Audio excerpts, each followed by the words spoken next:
girl. It's the new year. It's 2022. So welcome to 2022. For those of you that don't know me, I am Chane Carter, the founder of Empower Financial Planning. I want to help you figure out what you make, what you spend, and what you owe so that you can become intentional about your financial priorities and your plans. And we're in the new year, so it is a perfect time to start making plans, right? But I don't want us to just go into this new year with resolutions and vision boards and things we want to do. I want us to go in with some concrete plans. So how do we do that? I've been thinking a lot about this lately because I am notorious for setting up resolutions, making plans to do great things in the new year, and then by May or mostly by February, I'm kind of done with it. Whatever it was, I've come up with a reason not to do it.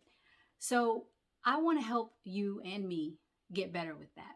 And the way I want to do that is to point out to both of us that there are levels to this.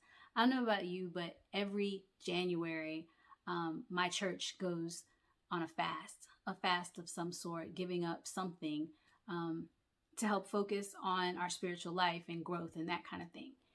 Every year I fall off. Every year.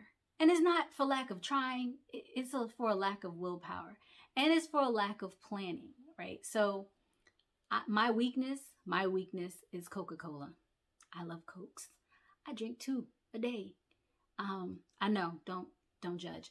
But that's my thing. So if I were a planner and if I wanted to hold on to the resolution or the fast that I was trying to do, I would make sure that there were no Coca-Colas in my house. I would make sure that I wasn't encountering Coca-Colas. For example, I would get water at the restaurants. I could make this happen, but it would take some forethought. It would take some ideas about how to make it easy for me to achieve my fast. I want you to do that in the new year. I want you to come up with the thing that you are going to work on and the thing you want to hold yourself accountable and the way that you're going to put that together. So, for example, one of the things that I'm hearing is that we don't have emergency funds. We don't have a place that if something goes wrong, that we can go get some money to deal with it. And we all know we should have an emergency fund.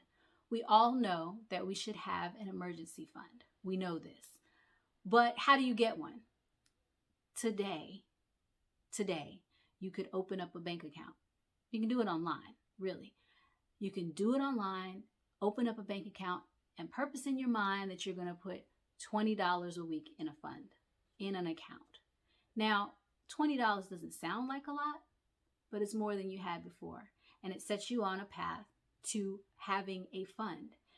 I don't care how small the move you're making is. It needs you to make a plan for it.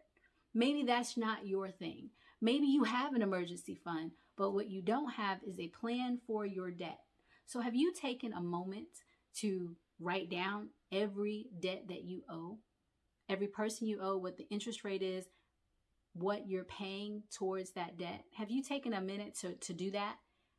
That would be a great place to start this year. Write them down, see them in front of you, and then make a plan to pay them. So don't tell me that you're going to pay Capital One off by May. Don't do that. Tell me that you're going to pay $15 a week towards your Capital One bill and then set up the automatic payment to make that happen.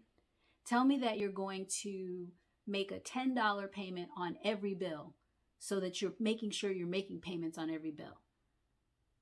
Tell me that you're going to automate that so that it's easy and not something that you have to think about. That's an actual plan. That's a thing to do.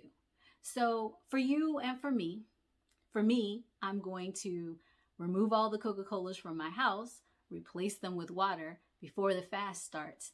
That's an actual thing to do. I am going to do that before the fast starts because I know that if I'm left up to myself, it's not going to work out. I encourage you this year to figure out one thing you can do and one plan to implement that thing. Not a general idea of what you can do, not a thought about what could happen, but an actual plan to do it. So, if this has been useful to you in any way, I want you to know that there is a Facebook group, Empower Financial, where I talk about this stuff all the time. If you have questions or you just want to talk about some financial matters, the Facebook group is a great place to do it. You can also put it down in the comments. Let me know what you want to hear me talk about and what we can discuss. Y'all take care. Bye.